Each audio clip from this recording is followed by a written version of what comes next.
बाळांनो वेलकम. आज आपल्याला खूप इंटरेस्टिंग खूप इझी टॉपिक शिकायचा आहे आणि तो आहे युरिन फॉर्मेशन.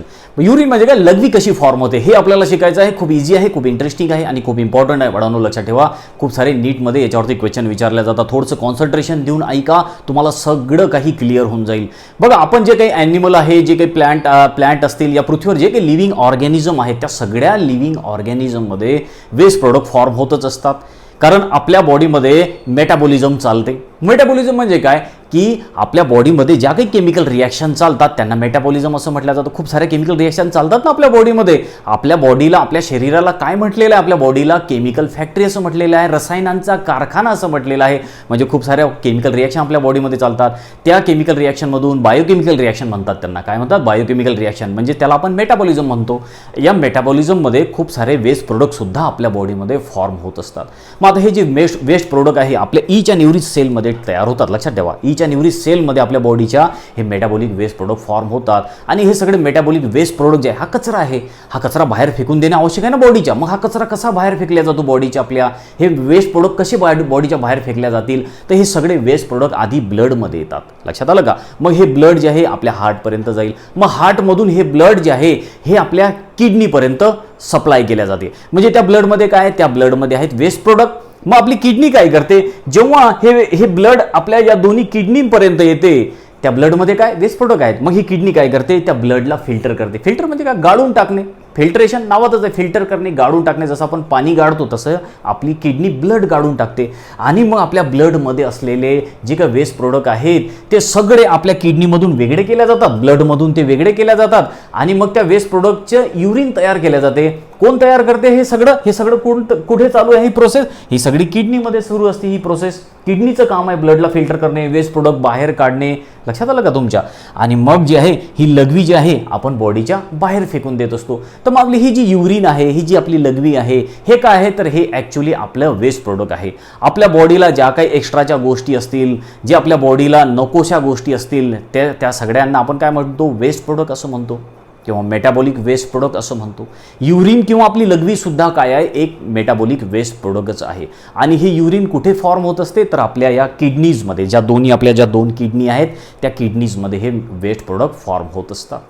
तर हा तर आपला एक जनरल एक इंट्रोडक्टरी पार्ट मी तुम्हाला समजून सांगितला. आता ही युरिन फॉर्मेशनची प्रोसेस तुमच्या लक्षात आलं का बाळांनो? मी काय सांगितलं तुम्हाला हे सगळं काही, तर कसे आपली युरिन, आपली लघवी कशी तयार होते हे सगळं तुमच्या लक्षात आलं ना? बिलकुल. आता एक सिंपल मी तुम्हाला आयडिया देऊन टाकलेली आहे की ते सगळे वेस्ट प्रोडक्ट जे आहे ब्लडमध्ये जातील, ब्लडमधून मग ते हार्टमध्ये जाईल ते ब्लड सगळं. आणि मग हार्ट काय करेल, ते ब्लड किडनीकडे पाठवेल. मग किडनी काय करेल, त्या ब्लडला फिल्टर करेल आणि तो सगळा ब्लडमध्ये असलेला कचरा, वेस्ट प्रोडक्ट बाहेर काढेल, त्याची युरिन तयार करेल.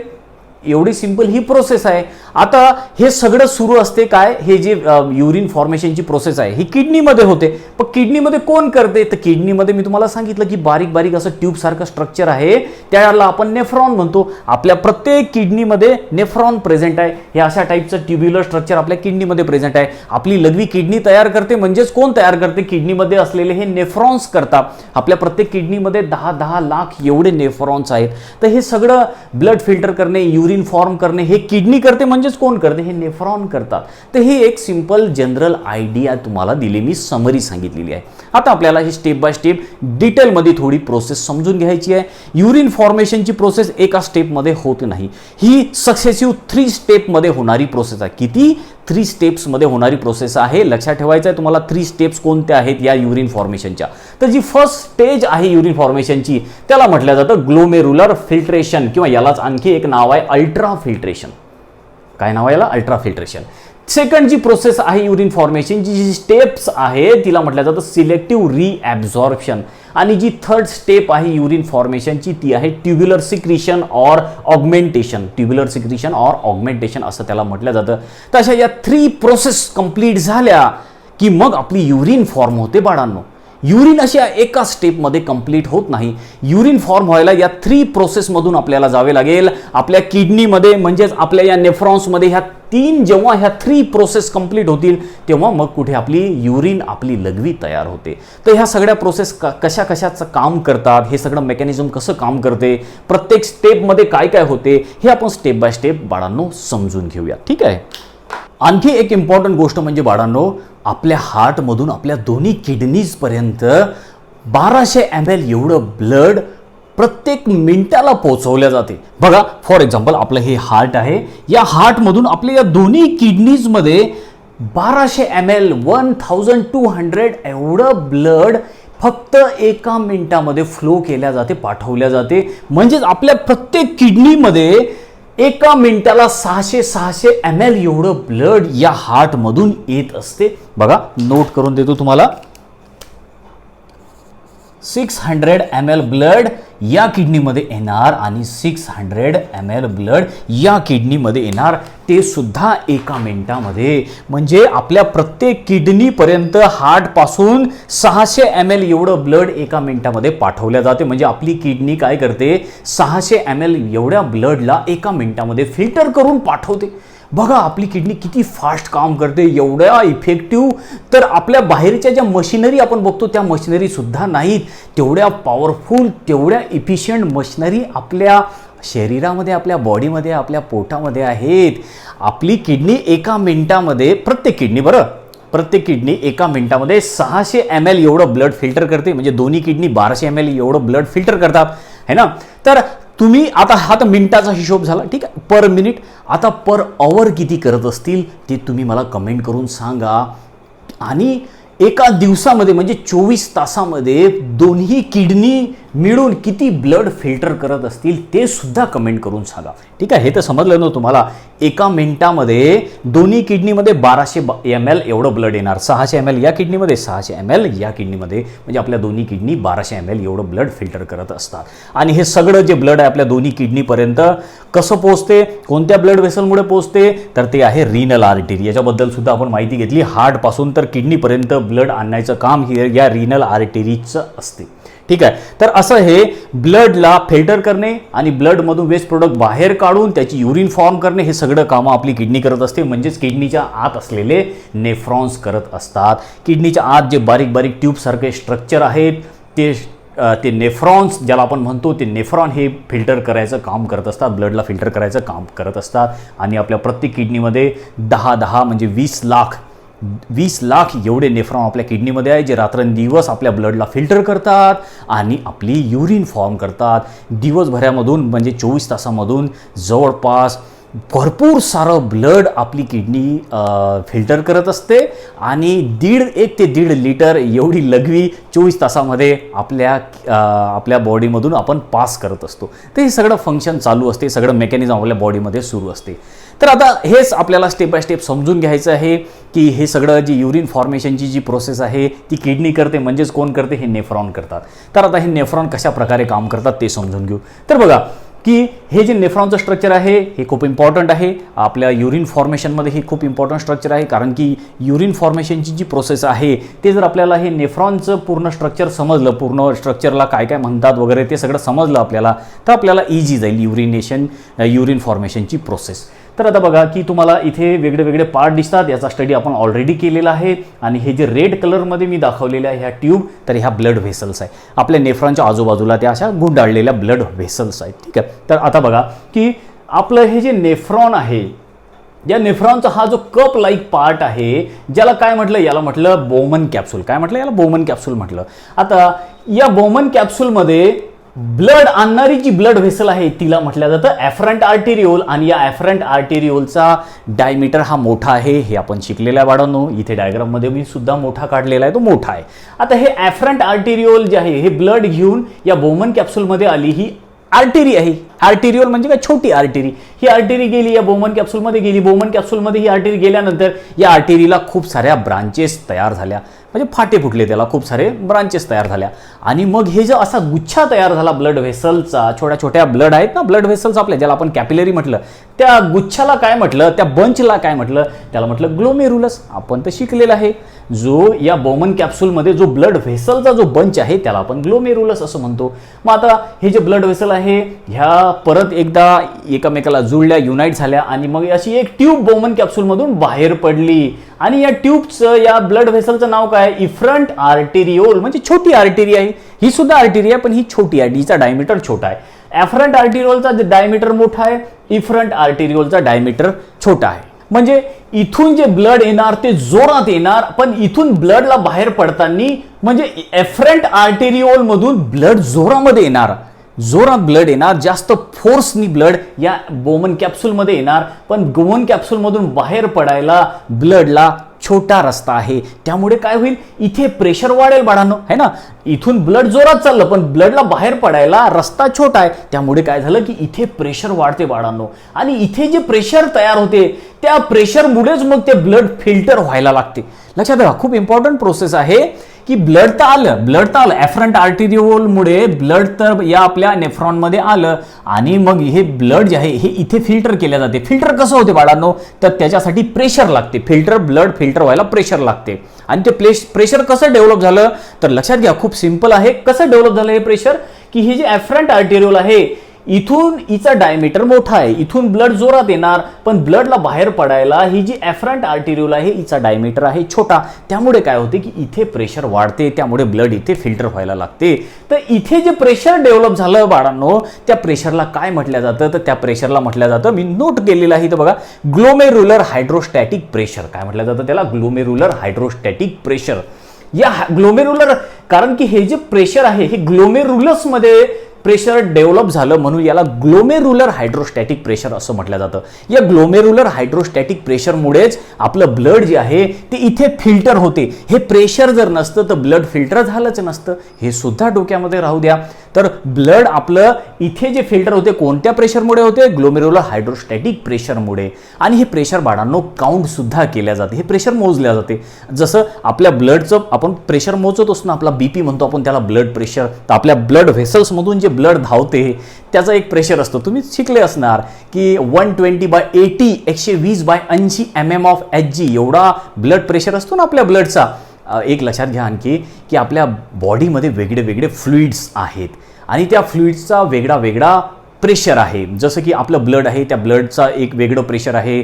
आपला ब्रेन जो आहे त्या ब्रेनच्या आजूबाजूला सुद्धा फ्लुइड आहे, पातळसा असा पदार्थ आहे पाण्यासारखा, तर त्याचं सुद्धा एक प्रेशर आहे. आपल्या हार्टच्या आजूबाजूला सुद्धा असा पातळसा पदार्थ आहे, वॉटरी सबस्टन्स आहे, फ्लुइड आहे, त्याचं सुद्धा एक वेगळं प्रेशर आहे. आपलं जे लंग्स आहे त्या लंग्सच्या आजूबाजूला सुद्धा फ्लुइड आहे, त्याचं सुद्धा प्रेशर आहे. आपल्या लिम्फचं सुद्धा प्रेशर आहे. आपल्या बॉडीमध्ये वेगळे वेगळे फ्लुइड्स आहे बाळांनो, ब्लड तर आहेच, लिम्फ आहे, सेरेब्रोस्पायनल फ्लुइड आहे, असे वेगळे वेगळे फ्लुइड आहे बाळांनो. आपल्या बॉडीमध्ये वेगवेगळे असे पदार्थ आहेत, पातळ पदार्थ, त्या प्रत्येकाचा एक प्रेशर आहे ठरलेला. बघा किती सिंपल आहे, किती इंटरेस्टिंग आहे. या सगळ्या प्रेशरबद्दल आपण वेगळ्या वेगळ्या चॅप्टरमध्ये माहिती घेऊच, मी तुम्हाला भरपूर सारं नॉलेज सांगणार याच्याबद्दल. सध्या इथे हेच लक्षात ठेवा की आपल्या किडनीमध्ये जे ब्लड फिल्टर होते त्याच्यासाठी प्रेशर लागते, आणि ते प्रेशर, त्या प्रेशरला काय म्हणतो आपण, ग्लोमेरुलर हायड्रोस्टॅटिक प्रेशर. आणि ते प्रेशर कसं डेव्हलप झालं बाळांनो ते सुद्धा मी तुम्हाला सांगितलं. या दोघांच्या डायमीटरमध्ये जो डिफरन्स आहे, एक छोटा डायमीटर आहे, एक मोठा डायमीटर आहे, त्यामुळे या डायमीटरच्या डिफरन्समुळे ते प्रेशर डेव्हलप होते, म्हणून आपलं ब्लड फिल्टर होते. पण आता हे काम काही एवढं सिंपल नाही बाळांनो, काही एवढं हे काम इझी नाही, इथे खूप सारे अडथळे येतात. इथून आपल्याला माहिती आहे इथे प्रेशर तयार झाल्यानंतर मग इथे आता हे ब्लड फिल्टर व्हायला लागेल, पण या प्रेशरला, इथे जे प्रेशर आहे याला विरोध करायला पण बाकीचे प्रेशर असतात. याला अपोज करायला, इथे जे प्रेशर तयार झालं याला अपोज करायला पण बाकीचे प्रेशर काम करतात. ते कोणते प्रेशर आहेत तर मी इथे नोट केलेले आहे, आपल्या बुकमध्ये सुद्धा दिलेल्या बाळा. कोणते कोणते प्रेशर या ग्लोमेरुलर हायड्रोस्टॅटिक प्रेशरला, त्याला आपण शॉर्टमध्ये GHP असं म्हणतो, म्हणजे GH म्हणजे P म्हणजे काय, ग्लोमेरुलर हायड्रोस्टॅटिक प्रेशर. या प्रेशरला अपोज करणारे कोणते कोणते प्रेशर आहेत, तर या प्रेशरला अपोज करणारा प्रेशर आहे पहिलं म्हणजे कोलायडल ऑस्मोटिक प्रेशर ऑफ ब्लड. आणि हे किती असते कोलायडल ऑस्मोटिक प्रेशर, तर हे असते बाळांनो 30. मग आता हे असते कुठे, हे कसं डेव्हलप होते, हे कसं त्याला अपोज करते, तर कोलायडल ऑस्मोटिक प्रेशर म्हणजे काय की आपल्या ब्लडमध्ये जे प्रोटीन्स आहेत ते प्रोटीन्स इथे फिल्टर व्हायला विरोध करतात बाळांनो. आपल्या ब्लडमध्ये असलेले प्रोटीन्स ते या ब्लडला फिल्टर व्हायला विरोध करतात, अपोज करतात, आणि त्यालाच म्हटलं जातं कोलायडल ऑस्मोटिक प्रेशर ऑफ ब्लड. आणि ते किती असते तर ते असते ते 30 एवढं असते. त्यासोबत आणखीन एक प्रेशर या ब्लडला फिल्टर व्हायला अपोज करते, विरोध करते, आणि ते कोणतं प्रेशर आहे ते आहे फिल्ट्रेट हायड्रोस्टॅटिक प्रेशर, जे की असते 15 म्हणजे 15 असते. तर फिल्ट्रेट हायड्रोस्टॅटिक प्रेशर म्हणजे कुठे असते बाळांनो, इथे जे किडनीमध्ये आपल्या या नेफ्रॉनमध्ये जे ब्लड गाडलं गेलं, जे फिल्टर झालं, ते फिल्ट्रेट काय करते, परत इथल्या फिल्ट्रेटला विरोध करते, परत इथून काहीही फिल्टर होऊ देत नाही. त्याला म्हटलं जातं फिल्ट्रेट हायड्रोस्टॅटिक प्रेशर किंवा त्याला कॅप्सुलर प्रेशर असं म्हटलं जातं. म्हणजे बघा आता या किडनीनी काय, या नेफ्रॉननी काय केलं, फिल्ट्रेट केलं, ते सगळं फिल्ट्रेट इथे जमा झालं बाळांनो, इथे जमा झालं. मग आता हे जमा झालेलं हे फिल्ट्रेट काय करेल, इथून परत कोणालाही आतमध्ये येऊ देणार नाही. हे या इथल्या राहिलेल्या ब्लडला फिल्ट्रेट व्हायला विरोध करेल. त्याला म्हटलं जातं फिल्ट्रेट हायड्रोस्टॅटिक प्रेशर. तर अशा तऱ्हेनं हे दोन्ही प्रेशर काय करतात, हे दोन्ही प्रेशर या ग्लोमेरुलर हायड्रोस्टॅटिक प्रेशरला अपोज करतात, विरोध करतात. तरी सुद्धा यांचा दोघांचा मिळून काही जोर चालत नाही.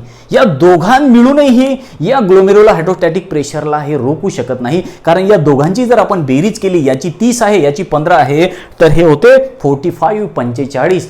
पण आपला ग्लोमेरुलर हायड्रोस्टॅटिक प्रेशर स्ट्रॉंग आहे. तो किती आहे, तो आहे 55.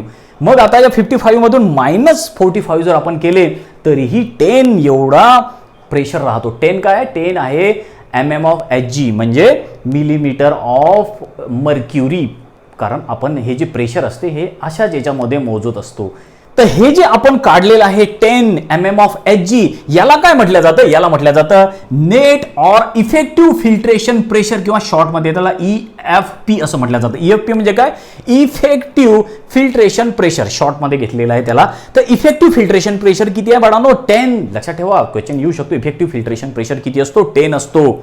आणि या डिफरन्समुळे, या इफेक्टिव्ह फिल्ट्रेशन प्रेशरमुळे इथलं जे ब्लड आहे, या कॅपिलरीज मधलं जे ब्लड आहे ते ब्लड फिल्टर होऊ शकते. म्हणजे ब्लड मधले जे वेस्ट प्रोडक्ट आहेत ते त्या ब्लड मधून बाहेर येऊ शकतात. या प्रेशरमुळेच ते ब्लड फिल्टर होऊ शकते. आणि किती असते ते नेट इफेक्टिव्ह फिल्ट्रेशन प्रेशर, तर ते आहे 10 एवढं.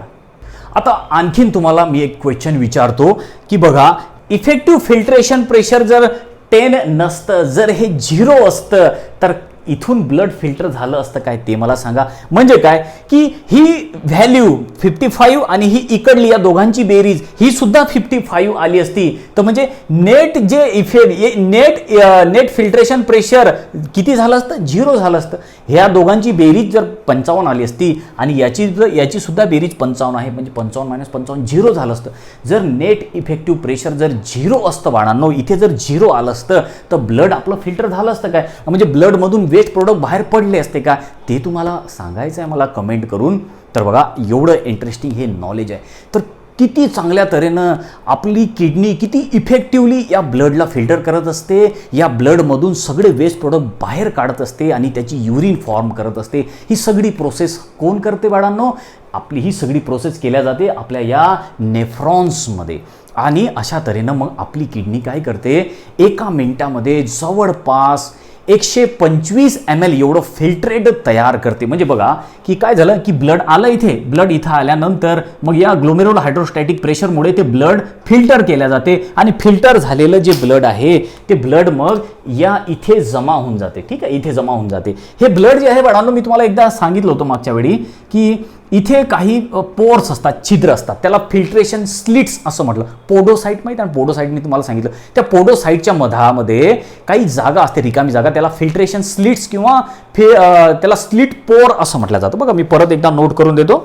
बघा इथे जे आपलं फिल्टर झालेलं आहे, ब्लड जे फिल्टर झालेलं आहे इथे, ते फिल्टर झालेलं ब्लड बाहेर यायला इथे छोटे छोटे असे छिद्र असतात. त्यांना काय म्हटलं जातं, त्यांना फिल्ट्रेशन स्लिट्स असं म्हटलं. स्लिट्स छोट्या छोट्या भेगा असतात किंवा त्याला स्लिट पोर असं म्हटलं जातं. आणि मग इथून ते सगळं ब्लड त्या छिद्रांमधून, त्या पोरमधून या स्पेसमध्ये येणार. या स्पेसला काय म्हटलं जातं, या बोमन कॅप्सूलमध्ये जी स्पेस आहे तिला कॅप्सुलर स्पेस किंवा युरिनरी स्पेस असं म्हटलं जातं. आता इथे ब्लड गाळल्यानंतर, ब्लड फिल्टर झाल्यानंतर जे इथे फ्लुइड जमा झालं त्याला फिल्ट्रेट असं म्हणतात बाळांनो. काय म्हणतात त्याला, फिल्ट्रेट.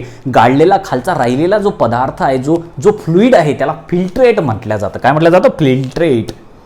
तर इथे जो तयार झालेला आहे, इथे जो जमा झालेला आहे तो आहे फिल्ट्रेट. तर आपली जी किडनी आहे एका मिनिटामध्ये बाळांनो 125 ml एवढा फिल्ट्रेट तयार करते, एक किडनी. आणि दोन्ही किडनी मिळून किती फिल्ट्रेट जमा होईल, किती ब्लड आपलं फिल्टर करतील दोन्ही किडनी मिळून एका मिनिटामध्ये, तर 250 ml. किती, 250 ml. बघा मी इथे नोट करून देतो तुम्हाला एकदा परत. तर बघा आपली प्रत्येक जी किडनी आहे, प्रत्येक किडनी एका मिनिटामध्ये किती फिल्ट्रेट तयार करते, म्हणजे किती ब्लडला गाळून टाकते, तर 125 ml एवढ्या ब्लडला फिल्टर केल्या जाते पर मिनिट, एकाच मिनिटामध्ये, ते सुद्धा एका मिनिटामध्ये. म्हणजे इथे किती फिल्ट्रेट जमा होईल एका मिनिटामध्ये? 125 ml एवढं फिल्ट्रेट जमा होईल एका किडनीमध्ये. आणि दोन्ही किडनीमध्ये 125, या किडनीमध्ये 125, इकडल्या किडनीमध्ये, म्हणजे 250 ml. हे तर मिनिटाचं झालं बाळांनो. परत तुम्हाला क्वेश्चन विचारतो मी की अवरली, एका तासामध्ये आपली किडनी किती फिल्ट्रेट, म्हणजे किती ब्लड गाळून टाकीन आणि किती फिल्ट्रेट इथे जमा होईल. फिल्ट्रेट म्हणजे समजलं ना तुम्हाला काय? गाडल्यानंतर खाली जे राहिलं बघा, इथे ब्लड गाडलं गेलं आणि इथे मग खाली जे राहिलेलं आहे, खाली जे वेस्ट प्रोडक्ट जमा झालेले असतील किंवा आणखीन जे काय इथे जमा झालेलं असेल त्याला आपण फिल्ट्रेट म्हटलं. तर आपल्या किडनीनी एका मिनिटामध्ये किती फिल्ट्रेट तयार केला? 125 ml. एका किडनीनी, दोन्ही किडनीनी 250 ml, है ना. तर हा मिनिटाचा झाला बाळांनो हिशोब. आपल्याला जर तासाचा हिशोब करायचा असला, जर आपल्याला 6 मिनिटचा एवढा हिशोब करायचा असला, आणि जर मी तुम्हाला दिवसाचं विचारलं, जर एका दिवसामध्ये म्हणजे 24 तासामध्ये आपली किडनी, दोन्ही किडनी मिळून किती फिल्ट्रेट तयार करतील, किती ब्लडला गाळून ते फिल्ट्रेट तयार करतील, तर ते तुम्हाला मला कमेंट करून सांगायचं आहे. बाळांनो लक्षात आलं ना तुम्हाला क्वेश्चन, की आपल्या किडनीने काय केलं? ब्लडला गाळलं आणि एका मिनिटामध्ये किती फिल्ट्रेट तयार केला? एका मिनिटामध्ये 125. मी तुम्हाला विचारला तासाचा हिशोब आणि मग दिवसाचा हिशोब विचारलेला. तुम्ही कॅल्क्युलेशन करून कमेंट करून मला जरूर सांगा. तर अशा तऱ्हेनं काय झालं, इथे जे प्रेशर डेव्हलप झालं होतं त्यामुळे ब्लड जे आहे आपलं फिल्टर झालं, त्याच्यामधले सगळे सबस्टन्स गाडल्या गेले, सगळेच गाडल्या जातात. आपल्या ब्लडमध्ये भरपूर काही आहे बाळांनो. आपण जे काही खातो ते सगळं ब्लडमध्ये येते. आपण विटॅमिन खाल्ले ते ब्लडमध्ये जातात. आपण कॅल्शियम, मॅग्नेशियम जे काही मिनरल्स खाऊ ते ब्लडमध्ये येतात. आपला जो कार्बन डायऑक्साईड वगैरे जे काय असेल जमा झाला तो ब्लडमध्ये येतो. जे वेस्ट प्रोडक्ट आपल्या सेलमध्ये तयार झाले, युरिया, क्रिएटिन वगैरे, ते सगळे आपल्या ब्लडमध्ये येतात. म्हणजे अशा तऱ्हेनं आपलं ब्लड असं बनलेलं आहे बाळांनो. ब्लडचं आपण कंपोजिशन एखाद्या चॅप्टरमध्ये आपण शिकू, पुढे आपल्याला आहे ते चॅप्टर. तर अशा तऱ्हेनं सगळं काही ब्लडमध्ये आहे. मग या ब्लडनी काय केलं? सगळं फिल्टर करून टाकलं आणि ते सगळं फिल्टर इथे जमा झालेलं आहे. मग काय काय इथे काय काय फिल्टर झालेलं आहे ते सुद्धा इंटरेस्टिंग आहे बाळांनो. याच्यावर सुद्धा क्वेश्चन येतात. काय काय फिल्टर झालं ते बघू आपण. बघा, एक सगळ्यात इम्पॉर्टंट, प्रोटीन गाडल्या जाऊ शकत नाही. प्रोटीन इथून फिल्टर होत नाहीत बाळांनो, लक्षात ठेवा. तर प्रोटीन सोडले तर बाकी सगळ्या गोष्टी फिल्टर केल्या जातात. तर बाकी काय काय फिल्टरेटमध्ये, तर ते सुद्धा समजून घेऊ आपण. इथे जे फिल्टरेट जमा झालं त्याच्यामध्ये काय काय आहे ते समजणे इंटरेस्टिंग आहे. ते मी तुम्हाला नोट करून देतो. तर बाळांनो, आपल्या दोन्ही किडनीनी ब्लडला फिल्टर केलं, ब्लडला पूर्ण छानून टाकलं आणि मग ते सगळं फिल्ट्रेट जे आहे ते या ट्यूबमध्ये जमा झालेलं आहे. मग काय काय आहे या फिल्ट्रेटमध्ये? तर या फिल्ट्रेटमध्ये आहे युरिया, युरिक ॲसिड, क्रिएटिनिन, त्याचबरोबर ॲमिनो ॲसिड, ग्लुकोज आहे, पिगमेंट्स आहे, जे काही आपण खाल्ले असतील ते पिगमेंट्स आहेत त्या फिल्ट्रेटमध्ये. सोबत इनऑर्गॅनिक आयन्स सुद्धा आहेत, जसं की कॅल्शियम, पोटॅशियम, क्लोराइड्स, असे बरेचसे आयन्स जे आहेत ते सुद्धा इथे आहेत. म्हणजे एवढं सगळं या फिल्ट्रेटमध्ये आहे. म्हणजे याच्यामध्ये वेस्ट प्रोडक्ट आहेत, सोबतच काही कामाचे सुद्धा प्रोडक्ट आहेत. याच्यामध्ये प्रोटीन सोडले तर सगळं काही आलेलं आहे बाळांनो. सगळं फिल्टर केलेलं आहे आपल्या हा जो भाग आहे आपला ग्लोमेरुलस, याच्यामध्ये जर प्रोटीन सोडले तर सगळंच फिल्टर झालेलं आहे. हे सगळंच आपल्याला दिसते फिल्टर झालेलं. आणि मग असं आता हे फिल्ट्रेट जे आहे हे पुढे पुढे सरकत जाते. आपल्या या PCT म्हणजे प्रॉक्सिमल कन्व्होल्युटेड ट्युब्युलमध्ये हे फिल्ट्रेट येते. मग पुढे पुढे लूप ऑफ हेनलेमध्ये येते आणि मग नंतर DCT मधून मग हे फिल्ट्रेट पुढे पुढे सरकत जाते. तर ही जी फर्स्ट प्रोसेस झाली, ही जी फिल्ट्रेशनची प्रोसेस झाली, हिला म्हटलं ग्लोमेरुलर फिल्ट्रेशन. ही सगळी प्रोसेस कुठे होते? ग्लोमेरुलसमध्ये होते. या ग्लोमेरुलसमध्ये होते. म्हणून या प्रोसेसला म्हटलं जातं, या स्टेपला म्हटलं जातं ग्लोमेरुलर फिल्ट्रेशन, किंवा यालाच अल्ट्रा फिल्ट्रेशन असं म्हटलं जातं. अल्ट्रा फिल्ट्रेशन म्हणजे काय? सगळ्या बारीक सारी गोष्टी इथे फिल्टर होतात. फक्त प्रोटीन सोडले तर सगळ्या गोष्टी इथे फिल्टर केल्या जातात. म्हणून त्या प्रोसेसला अल्ट्रा फिल्ट्रेशन असं म्हटलं जातं. आता जी नेक्स्ट स्टेप आहे या युरिन फॉर्मेशनची ती आहे सिलेक्टिव्ह रिॲब्झॉर्प्शन. तर सिलेक्टिव्ह रिॲब्झॉर्प्शन म्हणजे काय, ते कसं होतं, कुठं होतं, हे आपल्याला शिकायचं आहे बाळांनो. ह्या तिन्ही स्टेप आपल्या नेफ्रॉनच्या वेगळ्या वेगळ्या पार्टमध्ये होतात. ते सुद्धा लक्षात ठेवा, याच्यावर सुद्धा क्वेश्चन येतात. जसं आपण फर्स्ट पार्ट पाहिला की ग्लोमेरुलर फिल्ट्रेशन जे आहे कुठे होतं? ग्लोमेरुलसमध्ये होतं. त्याचबरोबर जो सेकंड पार्ट आहे युरिन फॉर्मेशनचा सिलेक्टिव्ह रिॲब्झॉर्प्शन, ही प्रोसेस कुठे होते? तर ही प्रोसेस होते या PCT म्हणजे प्रॉक्सिमल कन्व्होल्युटेड ट्युब्यूल या ठिकाणी होते. तर याच्यावर सुद्धा क्वेश्चन विचारले जातात. आता जी आपली सेकंड स्टेप आहे युरिन फॉर्मेशनची ती आहे सिलेक्टिव्ह रिॲब्झॉर्प्शन, आणि ही कुठे होते? तर या PCT या एरियामध्ये होते. म्हणजे प्रॉक्सिमल कन्व्होल्युटेड ट्युब्यूल या ठिकाणी ही प्रोसेस होते. कशी होते, काय होते, ती सुद्धा एकदा समजून घेऊ. तर बाळांनो, युरिन फॉर्मेशनची जी फर्स्ट स्टेप आहे जिला म्हटलं जातं ग्लोमेरुलर फिल्ट्रेशन किंवा अल्ट्रा फिल्ट्रेशन, ही प्रोसेस कुठे कंप्लीट झाली? तर ही प्रोसेस कंप्लीट झाली ती म्हणजे बोमन कॅप्सूल या भागामध्ये. हे जे कॅपिलरीचं जे नेटवर्क आहे जिला आपण ग्लोमेरुलस असं म्हटलं, या ग्लोमेरुलस मध्ये ब्लड फिल्टर केल्या जाते, ब्लडला गाळल्या जाते आणि फिल्टर झालेलं जे ब्लड आहे मग या स्पेस मध्ये जिला युरिनरी स्पेस किंवा कॅप्सुलर स्पेस असं म्हटलं जातं, इथे येऊन मग ते ब्लड जे आहे ते स्टोअर राहते, ज्याला आपण फिल्ट्रेट असं म्हणतो. मग या फिल्ट्रेट मध्ये काय काय आहे?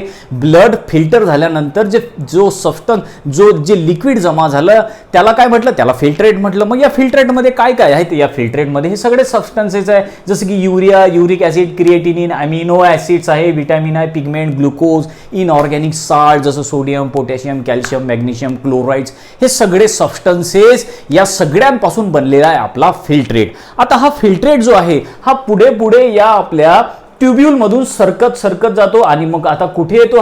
हा येतो सगळ्यात आधी म्हणजे या पीसीटी मध्ये, म्हणजे प्रॉक्सिमल कन्व्होल्युटेड ट्यूब्यूल या ठिकाणी. मग आता इथे सुरू होते आपली युरिन फॉर्मेशनची सेकंड स्टेप, जिला म्हटलं जातं सिलेक्टिव्ह रिॲब्झॉर्प्शन. तर आता लक्षात ठेवायचं तुम्हाला, सिलेक्टिव्ह रिॲब्झॉर्प्शन ही जी प्रोसेस आहे ही कंप्लीट होते ती म्हणजे पीसीटी या ठिकाणी किंवा प्रॉक्सिमल कन्व्होल्युटेड ट्यूब्यूल या ठिकाणी. बघा, याच्यावरती इम्पॉर्टंट क्वेश्चन विचारले जातात, बऱ्याचदा इथे क्वेश्चन रिपीट सुद्धा झालेले आहेत, की जसं ग्लोमेरुलर फिल्ट्रेशन तर आपल्याला माहिती झालं, ग्लोमेरुलर फिल्ट्रेशन कुठे होते? ग्लोमेरुलर फिल्ट्रेशन हे ग्लोमेरुलस या ठिकाणी होते, म्हणजे बोमन कॅप्सूलमध्ये होते.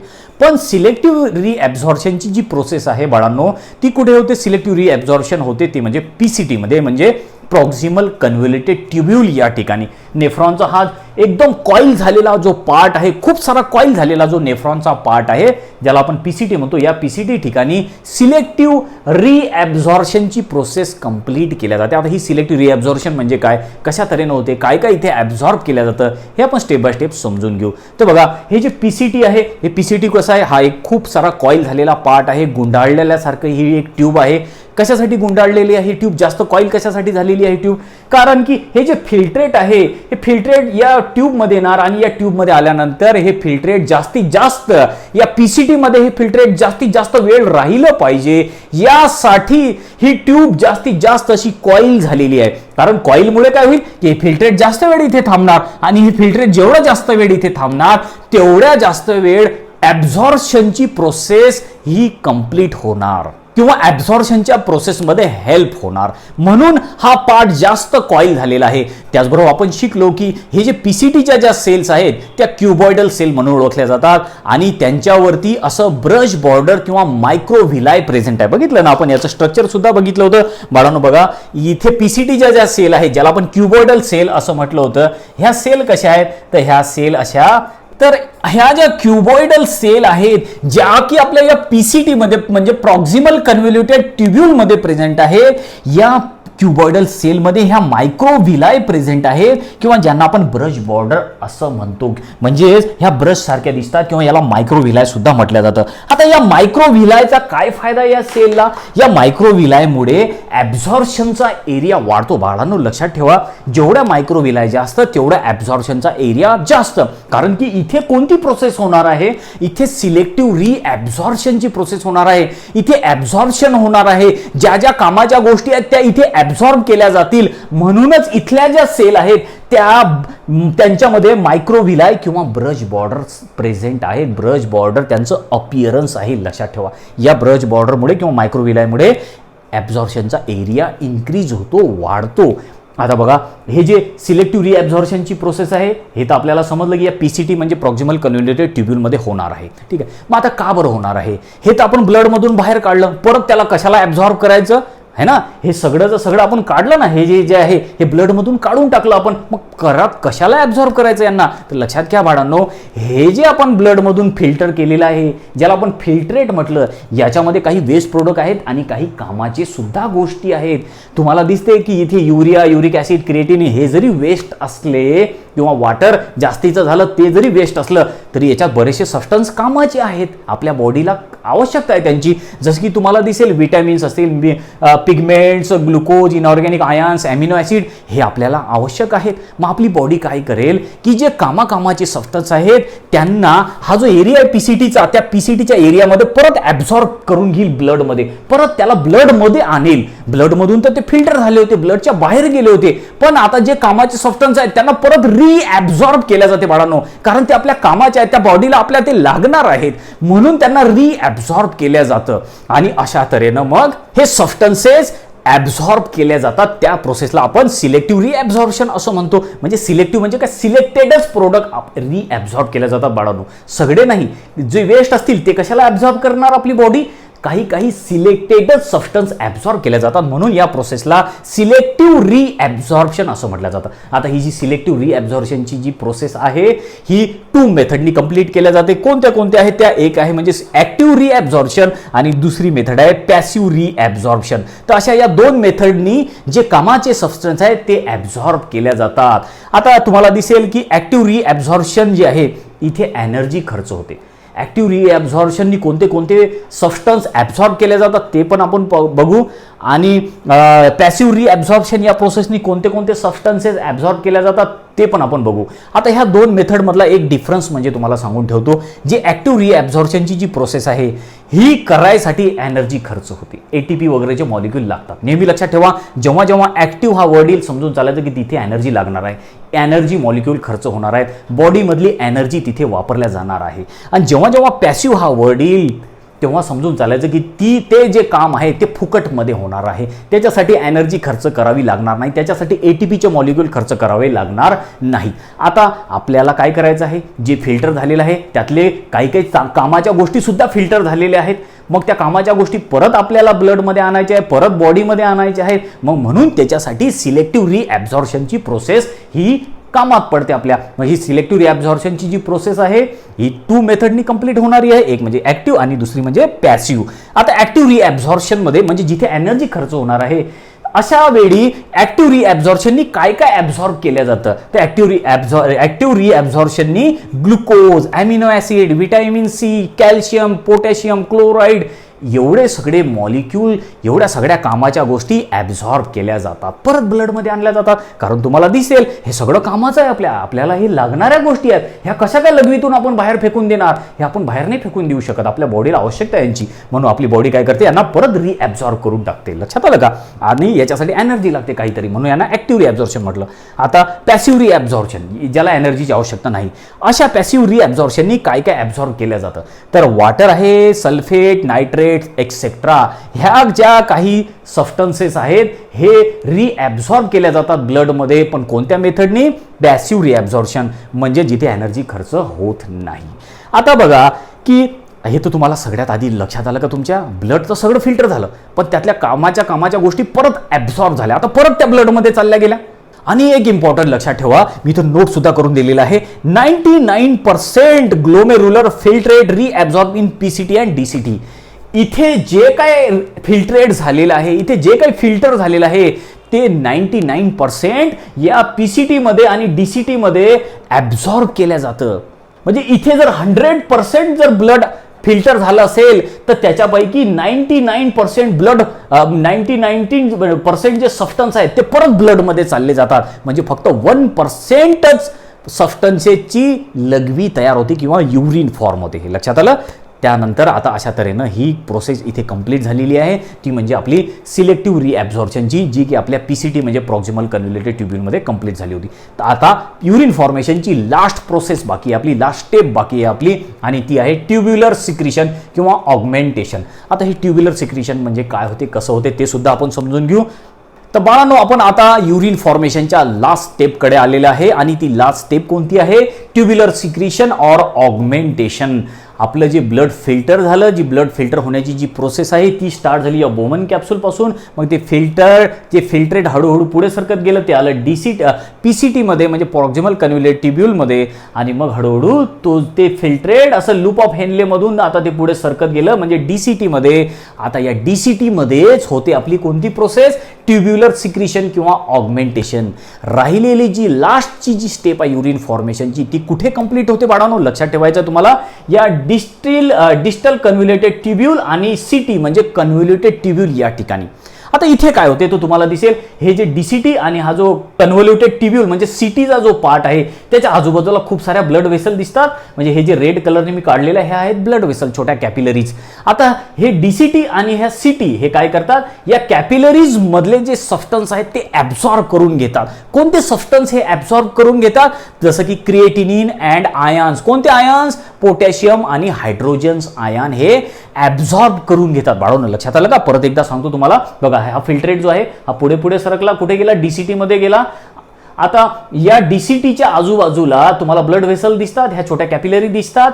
या कॅपिलरीज मधून हे डीसीटी काय करते, जे वेस्ट प्रोडक्ट आहेत ते ऍब्सॉर्ब करून घेते. कोणते सबस्टन्स ऍब्सॉर्ब करून घेते, क्रिएटिनिन असेल, त्याचबरोबर आयन्स असेल. कोणते आयन्स, पोटॅशियम आणि हायड्रोजन्स आयन हे ऍब्सॉर्ब करून घेतात. या कॅपिलरीमधून ते सगळं ऍब्सॉर्ब त्यांनी करून घेतलं आणि ऍब्सॉर्ब केल्यानंतर हे सगळं त्यांनी कुठे सोडलं, या ट्यूबमध्ये सोडून दिलं. या ट्यूबमध्ये सोडलं म्हणजे आता हे सगळं कुठे आलं, आपल्या युरिनमध्ये आलं. आधी कुठे होतं, ते ब्लडमध्ये होतं, ब्लडमधून ते युरिनमध्ये आलेलं आहे. आणि अशा तऱ्हेनं मग हे हायड्रोजन वगैरे जेव्हा आपल्या युरिनमध्ये येणार तेव्हा आपली युरिनचं पीएच चेंज होऊन जाणार. आपली युरिन आधी जेव्हा या ट्यूबमध्ये होती, इथपर्यंत जेव्हा आपली युरिन होती तेव्हा आपली युरिन ही अल्कॅलाइन होती. आणि जशी आपली युरिन इथे पुढे पुढे सरकली म्हणजे डीसीटी मध्ये गेली, तशी आपली युरिन ऍसिडिक झालेली आहे. लक्षात ठेवा, ऍसिडिक आपली युरिन कोणामुळे झाली, तर झाली डीसीटी आणि सीटी मुळे. डीसीटी म्हणजे डिस्टल कन्व्होल्युटेड ट्युब्यूल आणि सीटी म्हणजे कन्व्होल्युटेड ट्युब्यूल किंवा कलेक्टिंग ट्युब्यूल. या दोघांमुळे आपली जी युरिन आहे ती ऍसिडिक झाली. कशी झाली, तर या दोघांनी काय केलं की ब्लड मधलं हायड्रोजन आयन ऍब्सॉर्ब केलं आणि ते युरिन मध्ये सोडलं. त्यामुळे आपली युरिन आता ऍसिडिक झालेली आहे.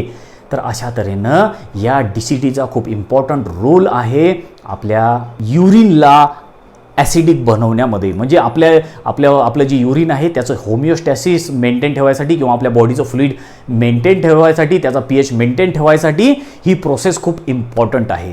तर अशा तऱ्हेनं मग बाळांनो आता आपली जी राहिलेली युरिन आहे ती अशी पुढे पुढे आता सरकत जाईल. जे काही कामाच्या गोष्टी आहेत त्या सगळ्या ब्लडमध्ये गेलेल्या आहेत. ज्या बिनकामाच्या जे वेस्ट प्रोडक्ट आहेत ते मग आता या ट्यूबमधून आता या कलेक्टिंग डक्टमध्ये आले. कलेक्टिंग डक्ट मग आता इथून ते आपल्या किडनीमध्ये जातील. किडनीमधून हे सगळे सबस्टन्स आपल्या युरिनरी ब्लॅडरमध्ये जातील आणि मग युरिनरी ब्लॅडर फुल भरली की मग आपण ते लघवी करणार आणि ते सगळे वेस्ट प्रोडक्ट बाहेर सोडून देणार. तर अशा तऱ्हेनं आपली लघवी तयार होते बाळांनो. बघा किती तसं पाहिलं तर खूप सिंपल, खूप इझी प्रोसेस आहे. फक्त थोडंसं सायंटिफिकली आपल्याला त्याला एक्सप्लेन करायचं आहे. तर इथे आपण कंप्लीट केला तो म्हणजे आपल्या युरिन फॉर्मेशनचा हा पूर्ण पार्ट. आणि याच्याबद्दल तुम्हाला जर काही क्वेश्चन्स असतील, तुमच्या मनात काही क्वेरी असतील तर मला कमेंट करून जरूर विचारायचे आहेत. आता याच्या नंतरच्या पार्टमध्ये आपण शिकू कॉन्सन्ट्रेशन ऑफ युरिन.